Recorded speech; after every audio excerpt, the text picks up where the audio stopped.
groups here that are also like I can identify with basically groups who are also LGBT because I really didn't know who and what and where to go because the only people I know is those from church and they clearly are not in the position or place to want to have this conversation with me.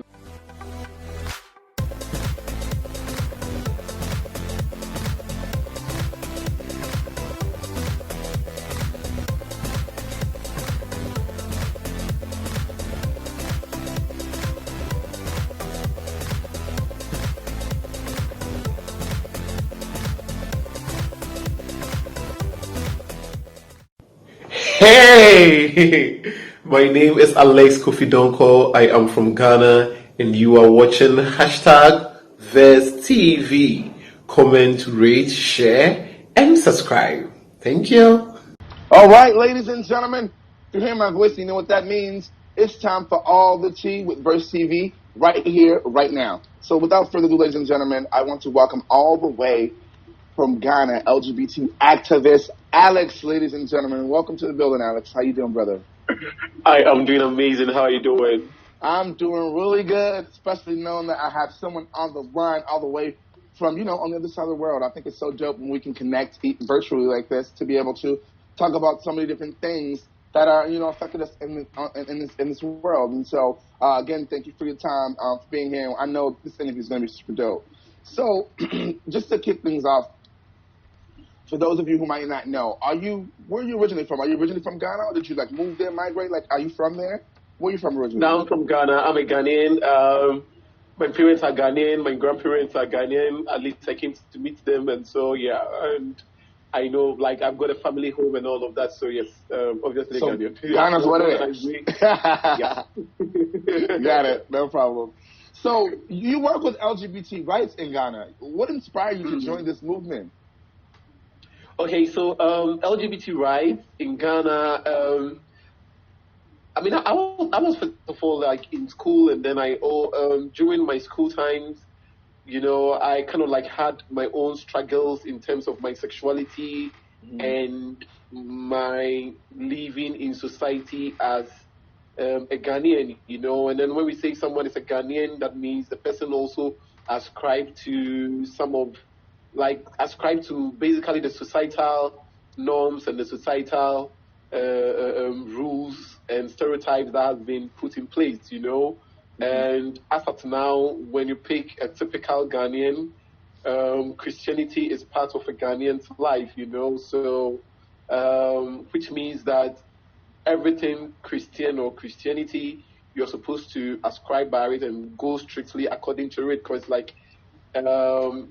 Ghanaians are mostly conservative and most Ghanaians are religious, And I happen to also come from a religious home, and so I had to go through all the religious processes and all of that. But there's also a young man who is also growing up and having sexual feelings for a person of the same sex.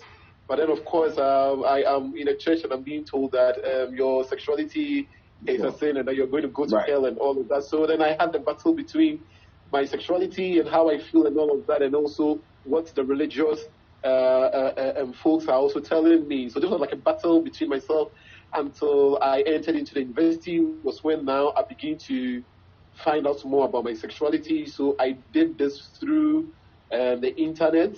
So it was through internet that I got to learn more about various sexuality and how it is that one can be gay and that there is nothing wrong with being gay or a person who is attracted to a person of the same sex. So through this process, I also try to really want to find out if there are also some organizations or there are some groups here that are also I can identify with basically groups who are also LGBT, because I really didn't know who and what and where to go, because the only people I know is those from church, and they clearly are not in the position or place to want to have this conversation with me. And as a matter of fact, I wasn't even ready or even comfortable to even want to have such conversations with them. And so I tried to want to find out if there was any LGBT group or organization that I can go to or take advice or something, basically something that I can, information that I can get, but I searched through the net because I only had access to the net, the internet, and the internet was the only place I could find all the information that I needed as far as my sexuality was concerned. Unfortunately, I did not find any organization at the time, and so I was like, oh, if there's no organization that is looking at the interests of LGBT persons, then there is a need to put in place one. Like something needs to be there. There should be a safe place for LGBT persons here in Ghana, you know. So it was and this was 2010, 2011, you know. So it was around that time that I began to think about ways to at least get a safe space for people who identify as LGBT. So after school, that was like in 2014, I got to hear of some organizations that were working in a way to also support LGBT persons. So I tried to want to volunteer for these organizations at the time, but then they were like, oh, there isn't any initiative or there isn't any project that is going on now. And so once there is any project or initiative, they will call me to be a part of. But I also was like, so I was like, okay, if that is the case, then so I just left the whole wanting to be a part of it for LGBT work and all of that, and then I went into a bit of modeling, and so my attention now went into modeling. So I went into modeling until 2016. I met another person who also had an organization that was also working around gay and bisexual men's health, mostly. And so this is an organization called Priorities on Rights and Sexual Health. So when I met the director of this organization, I just made known my interest of wanting to volunteer or wanting to support the community. And so he also agreed, and I became a volunteer as at the time at that organization. So it was through my volunteering and getting to work with some gay and bisexual men was when I began to identify ways in which we can support the LGBT community without it necessarily being the quiet from the health aspect and all of that.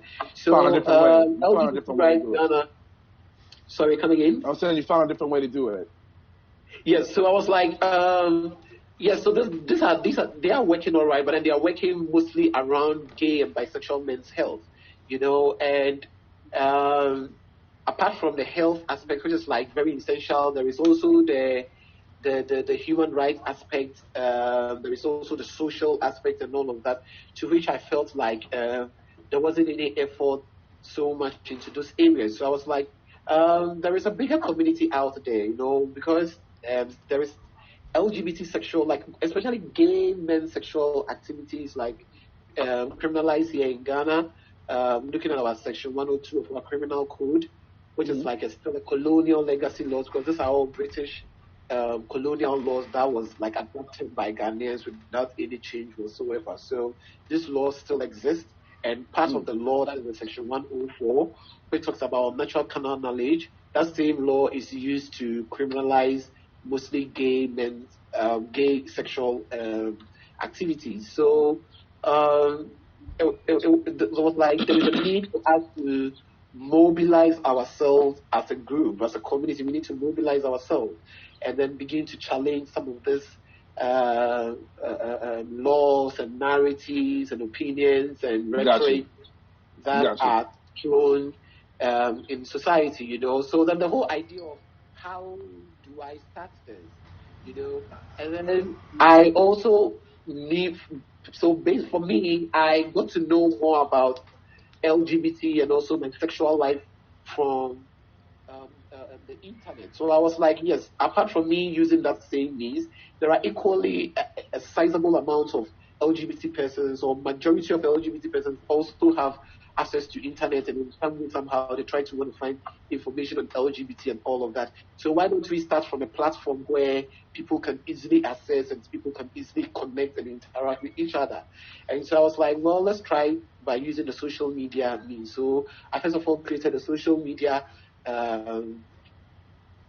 pages, and I started with a Facebook group first called LGBT Plus Rights Ghana, and the name was very bold, just so anybody who is LGBT and in Ghana can easily identify and know, and can easily access the space and know that it's okay, it's fine to access the space. And so the name was boldly written there, and then again to also make it very unapologetic, because all this while there has been that stigma attached to being LGBT here in Ghana, so to also break away from the stigma and then not try to hide ourselves like we are some criminals or like some second-class citizens. We really need to like put our names and our self out there boldly. And so the name was boldly written there, LGBT Plus Rights Ghana. And so then I added friends from within my space that are LGBT persons that I know, and I also asked them to also add friends they also know to the space. And so that's how we started, and we started using the social media means. And we use the social media to mobilize ourselves, and through social media conversation and mostly through WhatsApp. This was in 2018, and we decided to meet in December 2018 and just have a get together, because like we've been having all this interaction and discussion on social media for a long time, but we don't know the faces behind the names and the numbers that have been chatting on all these groups. So we met in December.